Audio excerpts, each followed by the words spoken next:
हिमालय की उन ऊंचाइयों में जहां रास्ते खत्म हो जाते हैं, जहां मोबाइल सिग्नल नहीं पहुंचता, जहां हवा मंत्रों की तरह बहती है, वहीं कहीं छुपा है भगवान शिव का सबसे रहस्यमयी धाम, रुद्रनाथ।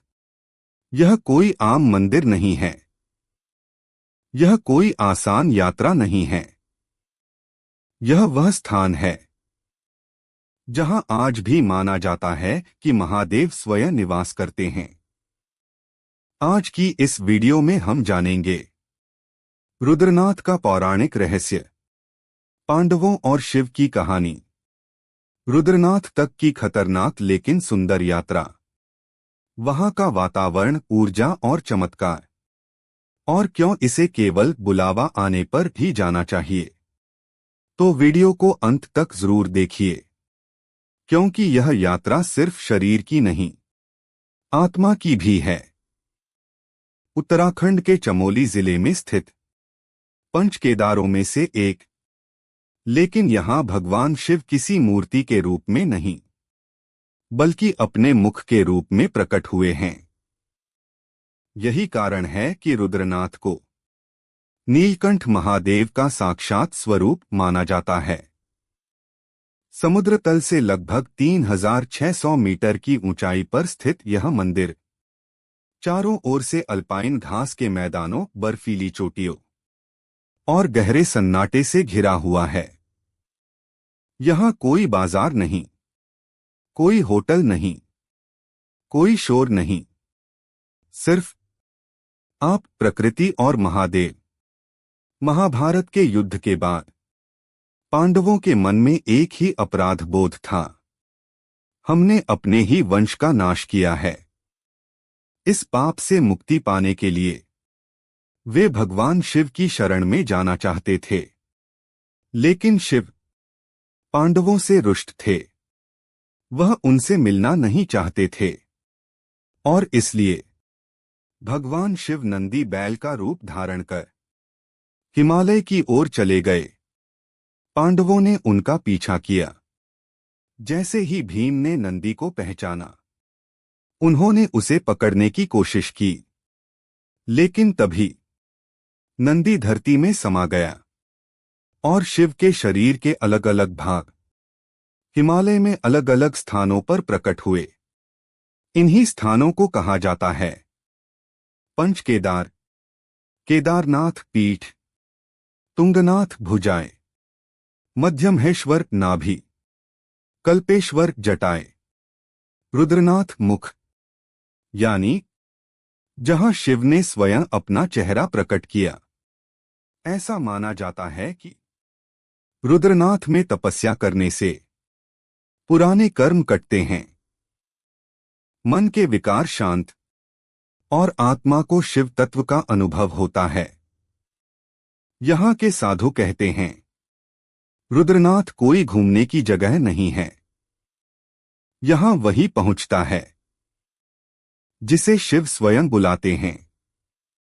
कई यात्रियों ने बताया है, रुद्रनाथ महादेव की यात्रा में पितृधार एक ऐसा स्थान है जहां पहुंचकर थकान श्रद्धा में बदल जाती है।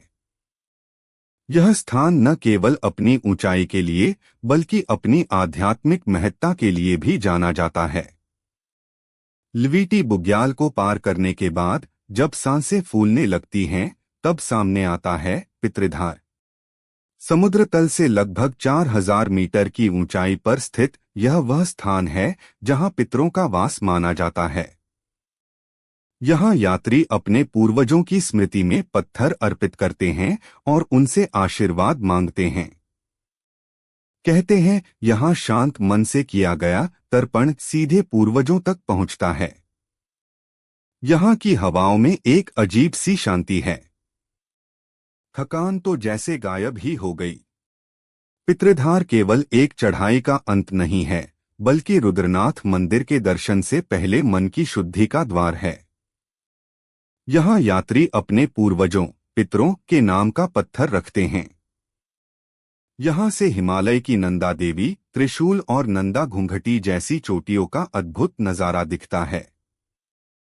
यह रुद्रनाथ मंदिर पहुंचने से पहले का सबसे ऊंचा बिंदु है। इसके बाद मंदिर तक के लिए नीचे की ओर ढलान शुरू होती है। कई यात्रियों ने बताया है कि वे बिना किसी प्लान के अचानक यहां पहुंच गए, जैसे किसी ने अंदर से आवाज दी हो। रुद्रनाथ की यात्रा उत्तराखंड की सबसे कठिन यात्राओं में से एक मानी जाती है। मुख्य मार्ग शुरू होता है सागर गांव चमोली से। यहां से लगभग 24 किलोमीटर की ट्रेकिंग करनी पड़ती है। रास्ते में आते हैं घने जंगल, खड़ी चढ़ाइयां, संकरे पहाड़ी रास्ते और बदलता हुआ मौसम। कभी धूप, कभी कोहरा, कभी बारिश। लेकिन जैसे जैसे आप ऊपर बढ़ते हैं, मन हल्का होता जाता है, शरीर थकता है, पर आत्मा जागने लगती है। और तभी दूर से दिखाई देता है रुद्रनाथ मंदिर, पत्थरों से बना, साधारण लेकिन ऊर्जा से भरा हुआ। जैसे ही आप रुद्रनाथ मंदिर के पास पहुंचते हैं, सबसे पहले जो चीज आपको चौंकाती है वह है उसकी सादगी। न कोई भव्य शिखर, न सोने चांदी का प्रदर्शन, बस पत्थरों से बना एक छोटा सा मंदिर। लेकिन जैसे ही आप उसके सामने खड़े होते हैं, सीने में कुछ बदलने लगता है। यहां भगवान शिव लिंग के रूप में नहीं, बल्कि पत्थर में उभरे हुए मुख के रूप में विराजमान हैं। उनकी आंखें आधे खुले ध्यान में, मानो आपको देख रही हों और आपके भीतर तक झांक रही हों। कई यात्री कहते हैं यहां शिव को देखा नहीं जाता, यहां शिव महसूस होते हैं। रुद्रनाथ मंदिर के पास 3 अत्यंत पवित्र जल कुंड स्थित हैं। सूर्य कुंड, यहां स्नान करने से शरीर और मन की नकारात्मक ऊर्जा समाप्त होती है। तारा कुंड, रात में जब आकाश साफ होता है तो इस कुंड में तारे झिलमिलाते दिखाई देते हैं। कहा जाता है जो साधक यहां ध्यान करता है उसे ब्रह्मांड से सीधा जुड़ाव महसूस होता है। मणिकुंड, सबसे रहस्यमयी। मान्यता है कि देवताओं ने यहां स्नान किया था। इन कुंडों का जल सालों तक खराब नहीं होता।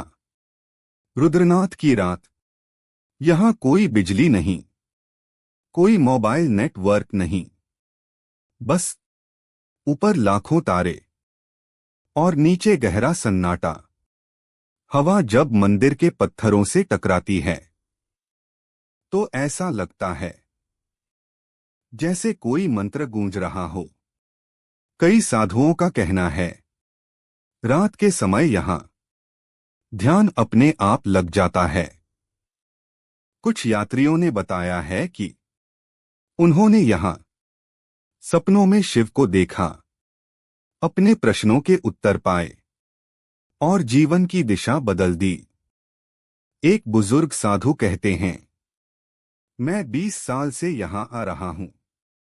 रुद्रनाथ हर बार नया लगता है। एक युवा यात्री बताता है, मैं ट्रेकिंग के लिए आया था, लेकिन लौटते समय कुछ और ही बनकर गया। कई लोग कहते हैं कि वे यहां आकर रो पड़े, बिना वजह। शायद वर्षों से दबा हुआ बोझ यहां आकर निकल जाता है। अगर आप रुद्रनाथ जाने की योजना बना रहे हैं तो ये बातें जरूर याद रखें। यह यात्रा मई से अक्टूबर के बीच ही करें। मौसम अचानक बदल सकता है। हल्के में न लें, यह कठिन ट्रेक है। बारिश और ठंड के लिए तैयारी रखें। प्रकृति को नुकसान न पहुंचाएं। और सबसे जरूरी, मन को साफ रखकर जाएं, क्योंकि यह यात्रा पर्यटन नहीं, तपस्या है। रुद्रनाथ कोई डेस्टिनेशन नहीं, यह एक परीक्षा है, आपके धैर्य की, आपके अहंकार की और आपके विश्वास की। और जो इस परीक्षा में उतर जाता है, उसे शिव खाली हाथ नहीं लौटाते। अगर आपके जीवन में कभी ऐसा लगे कि सब कुछ बिखर रहा है, तो शायद महादेव आपको बुला रहे हों। हर हर महादेव। अगर आपको यह यात्रा अच्छी लगी हो, वीडियो को लाइक करें, कमेंट में हर हर महादेव लिखें और चैनल को सब्सक्राइब करें, क्योंकि ऐसी ही आध्यात्मिक और रहस्यमयी यात्राएं हम आगे भी लाते रहेंगे।